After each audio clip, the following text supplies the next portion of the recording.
Bonjour, bienvenue sur la chaîne Everyman, la chaîne du sommeil polyphasique, et aujourd'hui on va voir comment débuter le sommeil polyphasique. Allez, c'est parti!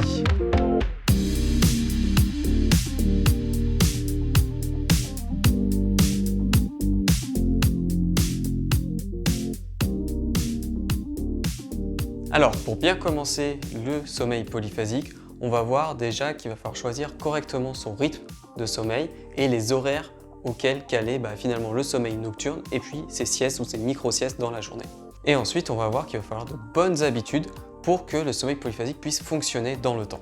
Alors tout d'abord, la première étape, effectivement, ça va être de déterminer le rythme le plus adapté pour soi. Si vous commencez le sommeil polyphasique et que vous voulez commencer à réduire votre temps de sommeil, je vous recommande de débuter par un rythme Everyman. Donc Everyman 1, 2 ou 3, je vous remets le lien de la vidéo juste au-dessus. Peu importe celui que vous décidez d'utiliser, sachez que plus vous réduirez votre temps de sommeil et plus l'adaptation demandera de l'énergie à votre corps, donc cette capacité d'adaptation, et ça va essentiellement dépendre non seulement de votre état de santé, mais également de votre âge. Parce que plus vous serez âgé, plus vous aurez du mal en général à vous adapter. Donc une fois que vous avez choisi votre rythme, que ce soit Everyman 1, 2 et 3 par exemple, vous allez devoir donc du coup déterminer les horaires auxquels effectuer ce rythme de sommeil polyphasique. Donc généralement, on va avoir des contraintes notamment sur l'heure de lever. Par exemple, si vous devez vous lever tous les jours à 6 heures, plutôt choisir un horaire de sommeil polyphasique qui vous fait vous lever au plus tard à 6 heures. Si vous devez vous lever à 5 heures, c'est la même chose. Si vous devez vous lever à 7 heures ou 8 heures, voilà, vous pouvez déjà caler. Soit vous décidez de gagner du temps sur le matin, soit vous décidez de continuer à garder votre rythme de lever le matin. D'accord? Ça peut dépendre aussi de votre chronotype, on va y venir juste après. Et sinon, du coup, ça va être de retarder le coucher le soir. En général, c'est le plus simple, au moins pour un cycle de sommeil. Mais l'avantage de faire le matin, c'est qu'en général, on est debout avant tout le monde, on a le temps d'émerger et d'être en forme finalement à l'heure où d'habitude on se lève et donc faire des choses qu'on n'a pas le temps de faire avec toute l'énergie qu'on peut avoir le matin. Toutefois, ça va souffrir d'une exception, ça va être selon votre chronotype. Donc si vous êtes un chronotype plutôt ours ou lion, c'est-à-dire lève-tôt ou plutôt équilibré, effectivement, vous levez plutôt le matin, ça peut être très intéressant. Maintenant, si vous êtes un type plutôt loup, vous êtes plutôt du soir, plutôt nocturne, dans ce cas-là, effectivement, le plus naturel, ça va être de retarder l'endormissement et de garder un horaire de lever classique, d'accord? Mais attention à bien être sûr que vous n'allez jamais devoir vous lever plus tôt. Ça, c'est très important. Que si jamais vous avez une contrainte de vous lever plus tôt, dans ce cas-là, effectivement, je pense que le plus simple sera de caler sur cette heure la plus tôt pour laquelle vous devez vous lever. Et le quatrième chronotype dont je ne vais pas parler, c'est le chronotype dauphin. Effectivement, là, moi, je vous déconseille a priori le sommeil polyphasique puisque vous êtes plutôt du type insomniaque ou difficulté de trouver sommeil la nuit. Par contre, si voilà, aujourd'hui vous êtes dans une situation où vous vous sentez très mal, peut-être qu'avec un avis médical avant de vous lancer, peut-être qu'un rythme de sommeil polyphasique peut être adapté pour vous. C'est à vous de prendre cette décision, mais je vous recommande vraiment un avis médical avant, que le sommeil, c'est pas quelque chose à prendre à la légère et vous êtes déjà sur un terrain qui est sensible par rapport au sommeil. Donc maintenant qu'on a déterminé quel rythme et quels horaires choisir sur lesquels on va débuter le sommeil polyphasique, maintenant il va falloir passer en revue un peu les conditions de réussite. Donc pour réussir le sommeil polyphasique de manière générale, l'hygiène de vie va être primordiale.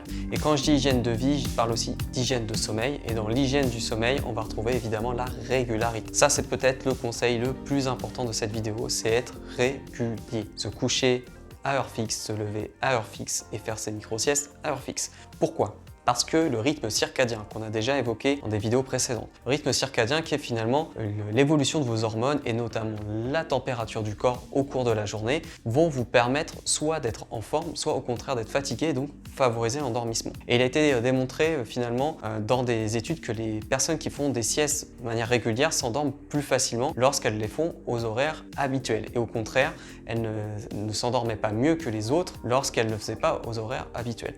Donc, qu'est-ce qui est la théorie derrière des scientifiques? C'est dire que finalement, le fait de s'entraîner à s'endormir à un instant T, que ce soit pour le sommeil nocturne, un sommeil diurne si vous travaillez de nuit ou une sieste ou une micro-sieste, le corps va imprimer petit à petit ce rythme et va donc sécréter les hormones de sorte à refaire baisser votre température au moment où vous endormez habituellement et à la faire remonter au moment où vous vous réveillez habituellement. Donc si vous avez l'habitude de faire votre sieste à 12h20 par exemple, ça sera 12h20 au plus près de 12h20 en tout cas pour faire votre sieste. Et à ce moment-là, vous aurez souvent un coup de barre si jamais vous ne pouvez pas faire votre micro-sieste. Et vous allez la faire, vous allez vous endormir très bien. Vous la décalez d'une demi-heure et peut-être que déjà ça pourra plus fonctionner. Donc ça, c'est un exemple.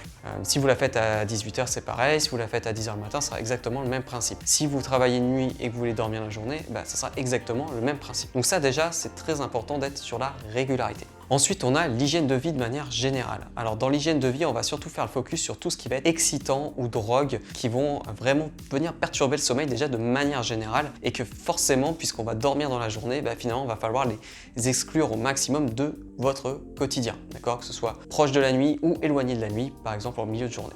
Donc je pense évidemment à la caféine, c'est le perturbateur majeur pour l'endormissement. Si vous devez faire plusieurs micro-siestes dans la journée, évitez la caféine. Si vous devez en faire qu'une seule en milieu de journée, dans ce cas-là, buvez peut-être un café si vous le tolérez et que vous avez l'habitude de le faire juste avant votre micro-sieste. Comme ça, au réveil, vous allez avoir les deux boosts. D'un côté la micro-sieste, de l'autre côté la caféine. Il y a des études qui ont démontré qu'effectivement on avait plus de gains sur la performance combinant finalement micro-sieste et caféine. Donc caféine juste avant la micro-sieste. Le temps que la micro-sieste produise ses effets, il va y avoir une inertie. Pendant que la micro-sieste est réalisée, dans ce temps-là, la caféine va monter. Et en fait, le fait que la caféine monte juste à la sortie de micro-sieste va venir gommer non seulement l'inertie, mais derrière va venir booster d'autant plus les capacités. C'est-à-dire que vous buvez un café tout seul, vous faites une micro-sieste tout seul, vous aurez des performances beaucoup moins élevées que si vous voulez cumuler les deux ensemble. Donc ça, c'est vraiment ce qui ressort des études scientifiques. Je vous mettrai des références dans la description. Donc, premier point, on évite la caféine, sauf dans ce cas particulier. Ensuite, il faut éviter évidemment le tabac, parce que le tabac, il y a de la nicotine, et la nicotine va avoir effectivement le même effet. Donc quand je disais caféine ou nicotine, évidemment tout ce qui va être théine, taurine, etc., tous ces excitants, ces stimulants, on va les éviter également. Ensuite, un autre perturbateur du sommeil très important, c'est l'alcool. Donc là, il va falloir vraiment réduire de manière drastique la consommation d'alcool et de la faire de manière très ponctuelle. Donc c'est-à-dire déjà, si vous buviez de l'alcool toutes les semaines, peut-être arrêtez de le faire, même si c'est qu'un apéritif. Et ensuite, voilà, quand vous allez boire, vous allez vous limiter à 1 ou 2 verres. L'idée, c'est qu'il va falloir être sûr que l'alcool ait quitté le sang avant que vous dormiez, que ce soit une micro-sieste ou une sieste. Donc il faut savoir qu'un verre en général c'est entre 2h30 et 3h pour l'éliminer complètement. Mais ça encore, c'est très variable, c'est qu'une moyenne. Ça dépend de votre sexe, ça dépend de votre morphologie, votre habitude de consommation d'alcool. Voilà, votre métabolisme va tourner différemment selon les personnes. Mais disons que ça peut être une bonne moyenne. Donc autour de 3h on va dire, tout simplement. C'était vraiment prouvé, l'alcool perturbe durablement le sommeil. Alors, vous allez avoir moins de sommeil paradoxal par exemple. Autre importance évidemment, avant de vous lancer dans le sommeil polyphasique, il faut être sûr d'être en bonne santé et d'avoir une bonne énergie vitale. L'énergie vitale, c'est quoi? C'est être capable de résister au froid. Donc c'est pas être trop frileux, c'est être capable de résister au chaud. C'est pas non plus suer complètement quand il fait 25 degrés. Ça peut être le fait de résister un peu à la faim, c'est-à-dire que vous n'avez pas besoin de manger toutes les 1 ou 2 heures. Et ça va être très important d'ailleurs parce que au début on va être en manque de sommeil, souvent pendant la phase d'adaptation, et on va avoir une envie plus prononcée de manger. C'est normal, le manque de sommeil réduit la sensibilité à l'hormone de la satiété et le manque de sommeil augmente la sensibilité à l'hormone de la faim. Et donc les deux en parallèle vont faire que vous allez avoir beaucoup plus faim. Et surtout manger des trucs sucrés et gras. Donc c'est pas l'idéal. Donc ça va falloir faire attention. Si déjà vous avez des problèmes de pulsion alimentaire, des problèmes de régime alimentaire, le sommeil polyphasique, c'est pas sûr que ce soit une bonne chose. Réglez d'abord le point de l'alimentation avant. Autre point important dans l'hygiène de vie, évidemment, ça va être l'exercice physique. Quand on entend exercice physique, c'est évidemment le sport, mais pas que. Le fait de marcher, de prendre les escaliers, vous déplacer, ça va être vraiment très important. Et il va falloir une routine quotidienne. C'est-à-dire tous les jours, vous allez devoir faire un peu d'activité. C'est un minimum. Déjà, on le recommande pour des personnes faisant du sommeil monophasique classique, mais le sommeil polyphasique, c'est encore plus important. Pourquoi? Parce que le mouvement, déjà, est très important pour la santé. Ça va permettre de drainer un certain nombre de choses dans le corps. Ensuite, ça va vous aider à vous endormir. Et enfin, ça va être très bon pour l'humeur. Or, au début, et même parfois avec des petits dérèglements qu'on peut avoir au quotidien, vous allez manquer de sommeil par moment, d'accord? Comme tout le monde, j'ai envie de dire. Et sauf que les effets du manque de sommeil peuvent être vite amplifiés. C'est juste ça qu'il faut retenir. Et ça va être surtout amplifié sur les émotions et l'humeur. Et le fait de faire du sport, ça va venir temporiser aussi cet aspect-là. Ça va vous permettre aussi de mieux vous endormir derrière et donc mieux récupérer sur l'aspect équilibre hormonal et émotionnel. Mais sachez que plus vous allez réduire votre temps de sommeil et plus vous allez être sensible à ces variations. Donc plus le sport sera important. Mais attention, quand je dis sport, c'est pas des séances de 3-4 heures. Et bien d'accord, ce sont des séances plutôt courtes ou alors peu intenses à choisir dans un premier temps, surtout pendant la phase d'adaptation, pour éviter justement d'avoir trop de fatigue physique parce que derrière, votre sommeil est optimisé, donc il va plutôt s'orienter soit fatigue mentale, soit fatigue physique en proportion. D'accord? Donc si vous êtes fatigué physiquement, votre corps va plutôt aller sur la récupération physique et vous serez donc plus fatigué mentalement, du moins pendant un temps. Et ensuite, si c'est l'inverse, si vous avez beaucoup travaillé mentalement, il va se concentrer sur l'aspect mental, il va moins récupérer ce côté physique. Donc si vous recherchez de la performance physique, ne réduisez pas votre temps de sommeil avec le sommeil polyphasique, augmentez-le. Si vous recherchez des performances mentales, faites attention de ne pas faire trop de sport en parallèle. Voilà, tout ça, ça va être vraiment une question d'équilibre et de test de votre côté. Si vous avez des questions, n'hésitez pas à me les poser en commentaire. Je pense avoir fait le tour de la question pour se lancer, mais il y a évidemment plein de choses encore à évoquer sur le sujet du sommeil polyphasique. Je vous donne rendez-vous dans les prochaines vidéos. Allez, ciao!